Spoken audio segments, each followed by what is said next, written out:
अवधपुरी प्रभु आवत जानी, भई सकल शोभा कै खानी। नमस्कार, मैं हूं अश्विनी कुमार मिश्र।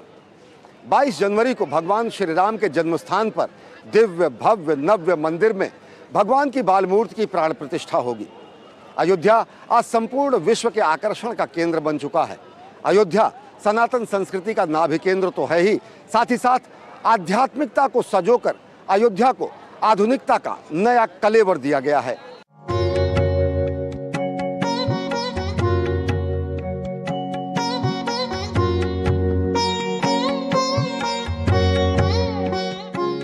सतत शाश्वत सरयू की धारा साक्षी है सनातन सभ्यता के हर अध्याय की। अयोध्या परंपरा से, संस्कृति से, धरोहर से, चरित्र से, इतिहास से, प्रागैतिहास से, अनादिकाल से राममय है। वर्तमान समय को अगर सनातन संस्कृति का संक्रांति काल कहा जा सकता है तो ये समय अयोध्या के नवनिर्माण का स्वर्ण काल है। अयोध्या में भगवान श्री राम के मंदिर के प्रथम तल का निर्माण कार्य पूरा हो चुका है और नव्य दिव्य भव्य मंदिर में प्राण प्रतिष्ठा का समय जैसे जैसे समीप आ रहा है, वैसे वैसे पूरा भारत राममय नजर आ रहा है। हर तरफ चर्चा है राम की, हर दिल में अनुभूति है राम की, तन मन में और रोम रोम में एहसास है राम का।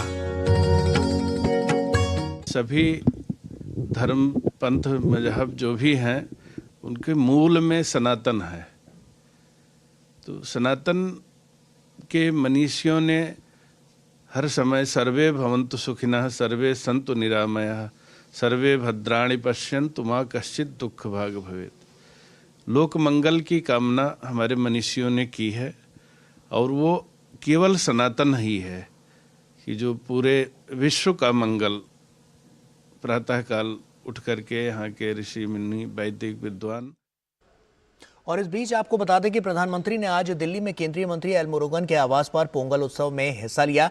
आइए आपको दिखाते हैं इससे जुड़ी कुछ विशेष झलकियां।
तस्वीरें हम आपको दिखा रहे थे, आपको बता दें काफ़ी महत्वपूर्ण, क्योंकि पोंगल का उत्सव जिस तरह से मनाया गया उसमें प्रधानमंत्री नरेंद्र मोदी यहाँ पर उन्होंने शिरकत की और ये वीडियो हम आपके साथ साझा कर रहे थे। तो ऐसे में आपको अब अपने खास कार्यक्रम की ओर लिए चलते हैं जिसका नाम है अलौकिक अयोध्या विश्वव्यापी राम।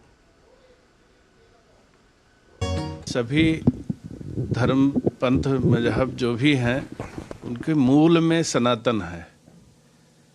तो सनातन के मनीषियों ने हर समय सर्वे भवन्तु सुखिनः सर्वे सन्तु निरामयाः सर्वे भद्राणि पश्यन्तु मा कश्चित् दुःख भाग भवेत्। लोक मंगल की कामना हमारे मनीषियों ने की है और वो केवल सनातन ही है कि जो पूरे विश्व का मंगल प्रातःकाल उठ करके यहाँ के ऋषि मुनि वैदिक विद्वान यही प्रार्थना करते हैं कि पूरे विश्व का मंगल हो।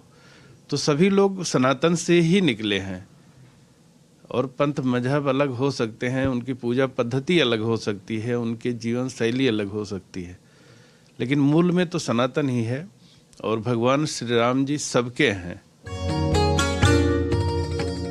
समूची अयोध्या का रूपांतरण हो रहा है जिससे कि इसे सनातन संस्कृति के एक दिव्य केंद्र के रूप में विकसित किया जा सके। आध्यात्मिक नगरी अयोध्या के मूल भाव को सजोकर नया कलेवर दिया गया है और आज अयोध्या ऐसी सजी संवरी नजर आ रही है जैसे ये आज की नहीं त्रेता काल की अयोध्या हो। त्रेता युग में भगवान श्री राम 14 वर्ष का वनवास समाप्त कर अयोध्या पधारे थे तो सजी संवरी अयोध्या ने उनका स्वागत किया था।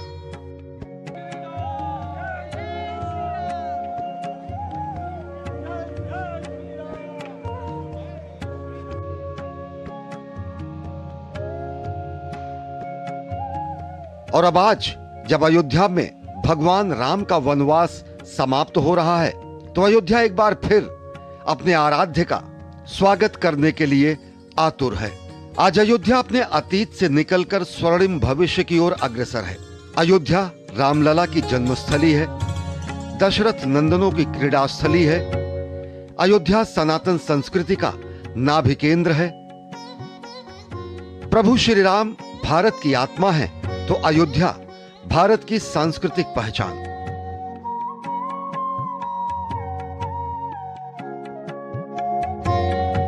अयोध्या में श्री रामलला के मंदिर में प्राण प्रतिष्ठा का ही कार्यक्रम नहीं हो रहा है, अयोध्या का श्रृंगार भी हो रहा है, अयोध्या का विस्तार भी हो रहा है और अयोध्या में विश्व स्तरीय सुविधाओं का निर्माण हो रहा है।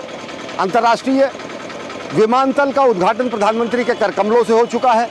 अंतर्राष्ट्रीय स्तर के रेलवे स्टेशन का निर्माण हो चुका है। तो बड़ी संख्या में अंतर्राष्ट्रीय स्तर के होटल्स और रिजॉर्ट्स यहाँ पर बनाए जा रहे हैं। अगर देखें तो समूची अयोध्या, आध्यात्मिक अयोध्या आधुनिक कलेवर में सज धज कर तैयार है।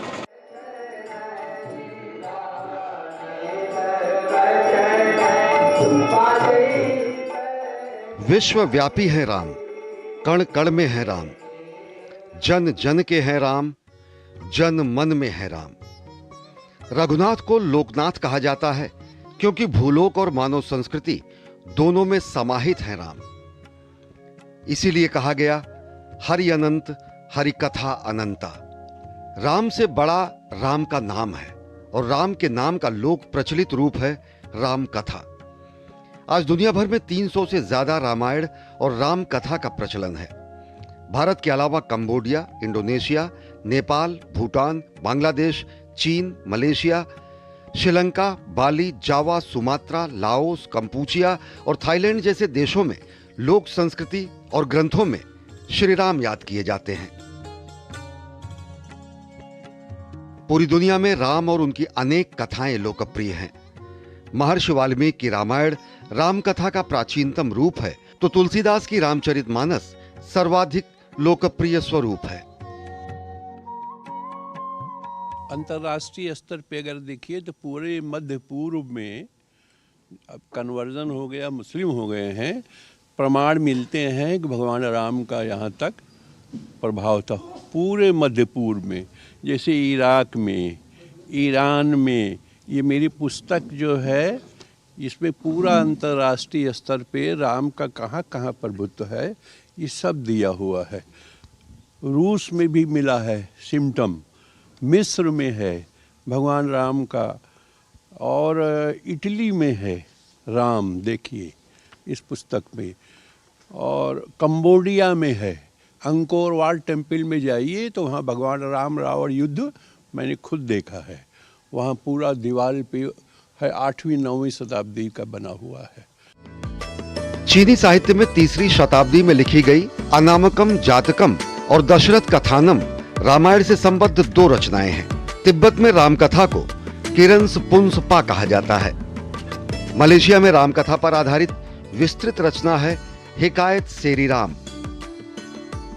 मलय रामायण की प्राचीनतम पांडुलिपि 1633 से बोडलियन पुस्तकालय में सुरक्षित है। कण कण में राम है, रोम रोम में राम है। भगवान श्री राम संपूर्ण चराचर में व्याप्त हैं। भगवान श्री राम की महिमा का गुणगान करते हुए सुधी विद्वान थक जाते हैं, महिमा का बखान नहीं कर पाते हैं। भगवान श्री राम केवल सनातन संस्कृति के ही आराध्य देव नहीं हैं, समूचे विश्व के सामने आदर्श मर्यादा पुरुषोत्तम स्वरूप भी हैं। अगर भौगोलिक सीमाओं की बात करें तो भगवान श्री राम का व्यक्तित्व केवल भारत में ही नहीं, समूचे दक्षिण पूर्व एशिया में और इसके अनेक अंश यूरोप और पश्चिमी देशों में भी मिलते हैं। थाईलैंड की रामकथा को रामाकीन या रामिकेयन कहा जाता है और इसका अर्थ है राम की कीर्ति। थाईलैंड के सम्राट राम प्रथम ने थाई रामायण की रचना कराई, जिसमें 50,188 पद हैं। कंबोडिया में भी रामायण के स्थानीय संस्करण को रियमकार कहा जाता है। दुनिया में सबसे ज्यादा मुस्लिम आबादी वाले देश इंडोनेशिया की प्राचीनतम कृति रामायण काकावीन है।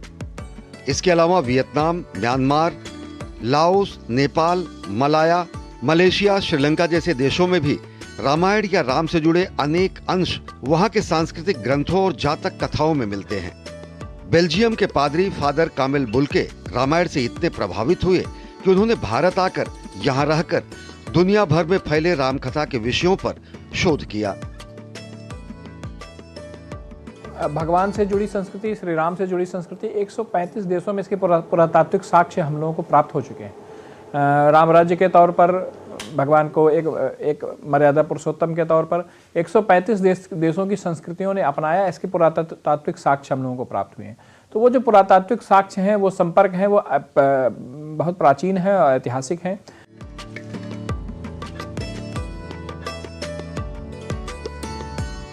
फादर कामिल बुल्के के अलावा 1609 में जे फेनिचियो ने लिब्रो ड सेटा नाम से रामकथा का अनुवाद किया। ए रोजेलियस ने द ओपन रोरे नाम से डच भाषा में रामकथा का अनुवाद किया। जेवी टावर्निये ने 1676 में फ्रेंच में रामकथा का अनुवाद किया। वान श्लेगेन ने 1829 में रामायण का लैटिन भाषा में अनुवाद किया और 1840 में सिंगनर गोरेसेउ द्वारा इटालियन में रामकथा का अनुवाद किया गया। रूसी विद्वान वरानिको ने 20वीं सदी में रामचरितमानस का रूसी भाषा में अनुवाद किया। इसके अलावा विलियम केटी ने 1806 में अंग्रेजी में रामायण का अनुवाद शुरू किया और इसे पूरा किया मार्शमैन, ग्रिफिथ और व्हीलर ने। लिहाजा सुस्पष्ट है कि मर्यादा पुरुषोत्तम श्री राम का विशद व्यक्तित्व समूची मानव जाति के लिए प्रेरणा का स्रोत है। और इसी को जानने की कोशिश की हमने अयोध्या की इतिहासकार और पुरातत्ववेत्ता से। डॉक्टर प्रोफेसर प्रज्ञा मिश्रा जी हमारे साथ हैं, जो कि Radha Mohan girls PG college Ayodhya में प्रोफेसर हैं और साथ ही साथ प्राचीन इतिहास, संस्कृति एवं आर्कियोलॉजी में आप प्रोफेसर हैं। मैम, सबसे प्राचीन जो वर्णन माना जाता है वो विश्व संस्कृति में भगवान श्री राम का विश्वव्यापी स्थिति में कहाँ मानती है, भारत से इतर? वेदों में भी राम शब्द मिलता है। अथर्ववेद में राम और अयोध्या का वर्णन किया गया है। अयोध्या नगरी अत्यंत प्राचीन नगरी है, जिसे मनु ने निर्मित करवाया था विश्वकर्मा से, और इसके संदर्भ में हमें ब्रह्मांड पुराण, अथर्ववेद में उल्लेख भी मिलता है। इसका साहित्यिक ग्रंथ वाल्मीकि रामायण है। वाल्मीकि रामायण के विषय में हम साहित्यिक साक्ष्यों के रूप में इसे ले सकते हैं, जिसमें मर्यादा पुरुषोत्तम राम, श्री रामचरित्र और उनका वर्णन व्यापक दृष्टिकोण से समन्वयात्मक भावना को लेकर न केवल भारत को अपितु विश्व को मर्यादा पुरुषोत्तम के विषय में बात बताता है। भारत ही नहीं, दक्षिण पूर्व एशिया तो पूरी तरीके से राममय रहा है।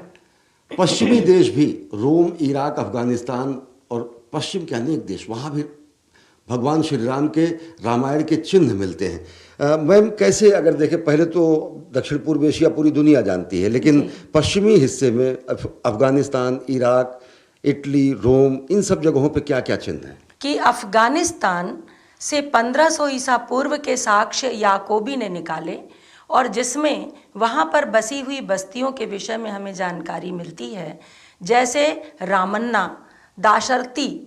तो दाशरथी और रामन्ना का समीकरण हम महाराजा दशरथ और आचार्य श्री रामचंद्र जी से कर सकते हैं, जिसमें एक मिट्टी की मुहर मिली है जिस पर ये उल्लेख है कि दशरथ के पुत्र राम की कृपा से अपने विरोधी भाई पर विजय प्राप्त की। और ये इस चीज़ को ये दर्शाता है कि न केवल भारतवर्ष में अपितु अफगानिस्तान में भी राम का पारलौकिक रूप और राम का मर्यादित रूप विद्यमान था। दक्षिण पूर्व एशिया के, चाहे इंडोनेशिया हो, जावा, सुमात्रा, कंबोडिया, मंदिर मिलते हैं, अंकोर वाट मंदिर, या फिर बहुत सारे ऐसे प्रमाण, हमारे ऐसे चिन्ह हैं जो सनातन संस्कृति के हैं, वहाँ पे दिखते हैं।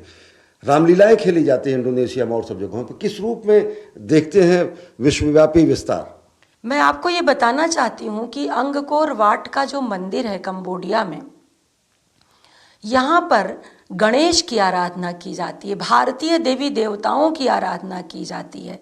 इस संदर्भ में मैं इतिहास के पृष्ठों पर आपको साहित्यिक साक्ष्यों के रूप में भी दिखाना चाहूँगी। जो चोल शासक थे, चोल शासकों ने और वहाँ तक अपनी विजय की, और कंबुज नाम का ब्राह्मण अंगकोर वाट जाकर वहाँ पर कंबोडिया नामक नगर को बसाता है और वहाँ भारतीय अभिलेख संस्कृत में मिले हैं। और इसी आधार पर वहाँ पर सिंगापुर में भी हिंदी कंपलसरी है, हिंदी बोली जाती है। तो जो इंडोनेशिया में भी अभिलेख मिले हैं, वहाँ पर भी राम के चरित्र की बात की जाती है। इतिहास लेखन की परंपरा अभिलेखों में थी। बहुत सारे ऐसे अभिलेख भी हैं जो भगवान श्री राम के ऐतिहासिकता को तो साबित करते ही हैं। कौन कौन से प्रमुख अभिलेख हैं, क्या कुछ वर्णन है? बहुत अच्छा प्रश्न है आपका। ये जो हमारा ये अयोध्या है, अयोध्या से पुष्यमित्र शुंग के वंशज धनदेव का एक अभिलेख मिला है। धनदेव के विषय में मैं थोड़ा इतिहास भी बता दूं आपको कि पुष्यमित्र शुंग ने अयोध्या आकर यवनों की सेना का शमन किया था और इसके बाद मौर्य वंश का जो अंतिम राजा बृहद्रथ था उसका वध करके और शुंग वंश की नींव डाली थी, क्योंकि वह यवनों का पर्याप्त विरोध नहीं कर पा रहा था बृहद्रथ। तो जब उसने यहाँ पर पुनः वैदिक धर्म की प्रतिष्ठापना की तो इस संदर्भ में पुष्यमित्र शुंग ने यहाँ पर 2 अश्वमेध यज्ञ किए। उनके विषय में रानोपाली अयोध्या में राम मंदिर से थोड़ी ही दूर पहले पड़ता है, साकेत महाविद्यालय के पास। रानोपाली से एक अभिलेख मिला है जो धनदेव का अभिलेख है और उसमें उसने लिखा है द्विरश्वमेध याजिनः, कि पुष्यमित्र शुंग ने ये कहा कि वैदिकी हिंसा हिंसा न भवति, और वेदों की बात उसने पुनः चरितार्थ करने का प्रयास किया और वहीं पर उसने 2 अश्वमेध यज्ञों का आयोजन किया। अयोध्या को अलौकिक रूप प्रदान किया गया है। अयोध्या का विस्तार किया जा रहा है। अयोध्या में आधारभूत संरचना का निर्माण किया जा रहा है। तो अयोध्या में विश्व स्तरीय सुविधाओं और विश्व स्तरीय होटलों का भी निर्माण किया जा रहा है। अयोध्या में नए पथों का निर्माण, पथों का चौड़ीकरण और साथ ही साथ सौंदर्यीकरण अयोध्या को अद्भुत अप्रतिम रूप प्रदान करता है। सज रही है अयोध्या, संवर रही है अयोध्या। अयोध्या में जहां एक और भव्य और दिव्य राम मंदिर बन रहा है, तो वहीं धर्म नगरी अयोध्या का कायाकल्प हो रहा है। प्रभु श्री राम के मंदिर में प्राण प्रतिष्ठा से पहले आस्था और प्राचीन धरोहरों से सजी अयोध्या के पुराने वैभव को पुनर्जीवित किया जा रहा है। पिछले कुछ साल में अयोध्या का विकास काफी तेजी से हुआ है। पुनर्विकसित अयोध्या रेलवे स्टेशन का पहला चरण इसे अब अयोध्या धाम जंक्शन रेलवे स्टेशन के नाम से जाना जाएगा। इसकी लागत 240 करोड़ रुपए से अधिक है। स्टेशन सभी के लिए सुलभ और IGBC प्रमाणित ग्रीन स्टेशन भवन है।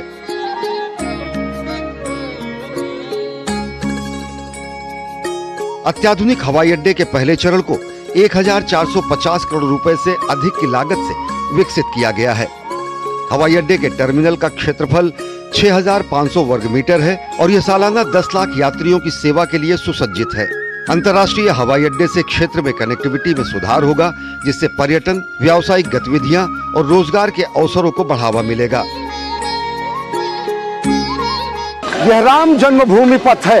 यह सनातन धर्मावलंबियों के लिए अपने आराध्य तक पहुंचने का आगमन का पथ है। यह श्री राम जन्मभूमि पथ है। यह अयोध्या और समूचे पूर्वांचल का विकास पथ है। यह श्री राम जन्मभूमि पथ है। यह सनातन संस्कृति का पुण्य प्रशस्त पथ है। यह श्री राम जन्मभूमि पथ पर रोज लाखों की संख्या में श्रद्धालु आते हैं। अब तब जब भगवान श्री राम अपने दिव्य भव्य मंदिर में विराजमान होंगे तो निश्चित ही यह संख्या कई गुना बढ़ जाएगी।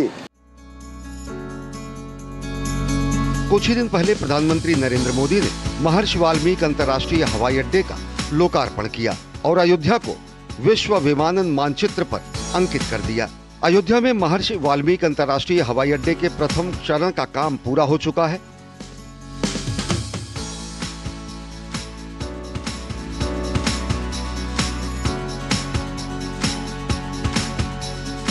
अयोध्या धाम रेलवे स्टेशन के कायाकल्प का प्रथम फेज पूरा हो चुका है।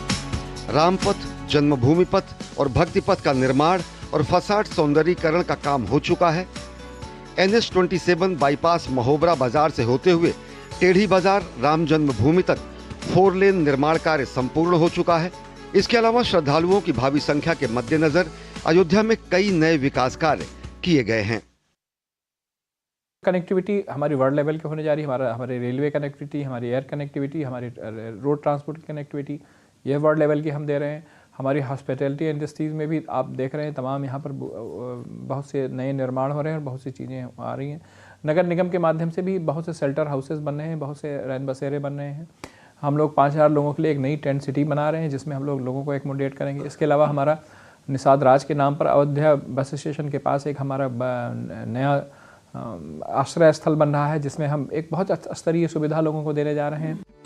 अयोध्या सुल्तानपुर राष्ट्रीय राजमार्ग NH-330 से एयरपोर्ट तक 4 लेन सड़क का नवनिर्माण, NH-27 बाईपास से रामपथ तक रेल संपार संख्या 111B पर ROB के प्रथम लेन का निर्माण, रेलवे क्रॉसिंग 112 पंचकोसी परिक्रमा मार्ग पर बड़ी बुआ रेलवे क्रॉसिंग पर ROB का निर्माण, NH-730 के खुटार लखीमपुर खंड के किलोमीटर 82 से किलोमीटर 140 तक सुदृढ़ीकरण और उच्चीकरण का काम, NH-233 के गोसाई बाजार से लेकर वाराणसी तक 4 लेन का निर्माण और जौनपुर अयोध्या बाराबंकी रेल लाइन परियोजना के अंतर्गत 4 खंडों का दोहरीकरण का काम भी तेजी से जारी है। इसके अलावा रामपथ यानी शहादतगंज से नया घाट तक निर्माण, भक्ति पथ अयोध्या मुख्य मार्ग से हनुमानगढ़ी होते हुए श्री राम जन्मभूमि तक पथ का निर्माण, धर्मपथ यानी NH-27 से नया घाट पुल तक मार्ग का चौड़ीकरण, राजर्षि दशरथ स्वशासी राज्य चिकित्सा महाविद्यालय का निर्माण, NH-27 बाईपास महोबरा बाजार से होते हुए टेढ़ी बाजार श्री राम जन्मभूमि तक 4 लेन सड़क का निर्माण, महर्षि अरुंधति पार्किंग और व्यावसायिक संकुल का निर्माण, शहादतगंज नया मार्ग घाट और श्री राम जन्मभूमि तक सड़कों का चौड़ीकरण और बड़ी बुआ रेलवे क्रॉसिंग पर ऊपरीगामी सेतु का निर्माण कार्य पूरा हो चुका है। अयोध्या में पिछले कई वर्षों में श्रद्धालुओं और पर्यटकों के आवागमन में भारी बढ़ोतरी हुई है। आज अयोध्या भारत ही नहीं बल्कि पूरी दुनिया में फैले भारतवंशियों के लिए एक आराध्य और आकर्षण का केंद्र बन चुका है। अयोध्या समूची दुनिया के लिए आकर्षण का केंद्र बन चुकी है। अयोध्या में ही पहुंचे हैं भारतवंशी मुकेश और उनके मित्र मिस्टर एल से हम जानना चाहेंगे कि किस तरीके से अयोध्या के बारे में उनकी अनुभूति है। What's your personal experience about Ayodhya? It's incredible. The scale and the majesty of the buildings are so impressive, and the work that is continuing, it's truly amazing. And India is the country of several religion, Yes. caste, but we live together happily. It's our main motto. It's in our genetics. We say Vasudhaiva Kutumbakam. The whole world is one family. Exactly. How do you feel this is a key point for the rest of the civilizations? We are all the same. Underneath, we are just one people, and we should live from the heart with respect and trust and honesty. And that's what you see these buildings represent, and I think it's truly wonderful. The reign of Lord Rama is ideal for the whole world. Yes. That is known as Ramraj.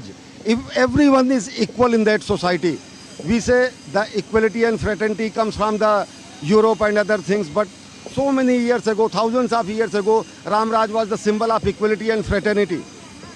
Yes, I am Buddhist, and we have the same belief. Everybody is equal. Everybody is equal, and everybody should have respect. And it's one of the wonderful things about Buddhism, about Hinduism. It's the way it should be. Color shouldn't matter, age shouldn't matter, sex shouldn't matter. Everybody is equal. People used to say that it's a age of renaissance, cultural renaissance of India. We are building big temple and we are becoming a big democracy. Yes. We are becoming a big economy too. I'm very fortunate. I've been traveling in India for more than 30 years. So I've seen a big change. Before, when I came here 30 years ago, not many Indians would travel. And there wasn't really a middle class, a lot more poverty. And now you see a middle class, you see Indians traveling and exploring and visiting their own country. They have a very strong economy, much stronger now, I think, than Britain. It's great to see. You work hard, you study hard, and then you have the rewards. Mukesh ji, आप London में हैं, आपके मित्र हैं mister L. किस तरीके से आप भारत बदलता हुआ देख रहे हैं? It's important for us to come here because we knew the mandir was being built. We have traveled across India, so we've been to different places, but we knew that it was opening this month. But we wanted to come before we left India. It was very, very important. But also to see the change that is going on here is very, very important. And everyone can be part of this. This is not just for Ayodhya, it's for all of India. जय Shri Ram. Jai Shri Ram! जय Shri Ram. Jai Shri Ram! आगे आने वाले 10 साल में अयोध्या की आधारभूत संरचना को विश्वस्तरीय बनाने का खाका भी तैयार हो चुका है. अयोध्या विकास प्राधिकरण का अयोध्या के 875 वर्ग किलोमीटर क्षेत्र में आधारभूत संरचना और पर्यटन विकास का लक्ष्य है. इसमें 133 वर्ग किलोमीटर का शहरी क्षेत्र और 31.5 वर्ग किलोमीटर का कोर सिटी क्षेत्र शामिल है. अयोध्या को नया कलेवर देने के लिए 1200 एकड़ में नई टाउनशिप परियोजना का विकास किया जाएगा, जिसके लिए अगले 5 साल में 2200 करोड़ रुपए से अधिक का निवेश अयोध्या में होगा. डेवलपमेंट विजन प्लान यानी अयोध्या विकास दृष्टि पत्र में अयोध्या को एक विश्वस्तरीय शहर बनाने का संकल्प स्पष्ट दिखाई देता है. आध्यात्मिकता के साथ आधुनिकता का समावेश कर अयोध्या धाम में बेहतर संपर्क सुविधा, नूतन स्मार्ट सिटी, हरित शहरीकरण, सरयू का कायाकल्प और नए पर्यटन स्थलों का विकास किया जा रहा है. 22 जनवरी को पूरी दुनिया देखेगी कि किस तरीके से नए भारत को गढ़ा जा रहा है, किस तरीके से भारत का सांस्कृतिक पुनर्जागरण का महायज्ञ जारी है. पूरी दुनिया देखेगी कि किस तरीके से भारत वसुधैव कुटुंबकम का मंत्र पूरी दुनिया को देता है. पूरी दुनिया देखेगी कि कैसे भारत समत्व और ममत्व में विश्वास करता है. पूरी दुनिया के सामने लोकतांत्रिक तरीके में राम राज से सुंदर शासन की परिकल्पना कहीं नहीं है. और भारत का प्रयास यही है, नए भारत का विश्वास यही है कि स्वराज के बाद सुराज और सुराज के बाद राम राज्य की स्थापना हो सके. इस विशेष कार्यक्रम में फिलहाल इतना ही. मुझे दीजिए अनुमति. देखते रहिए डीडी न्यूज़. नमस्कार.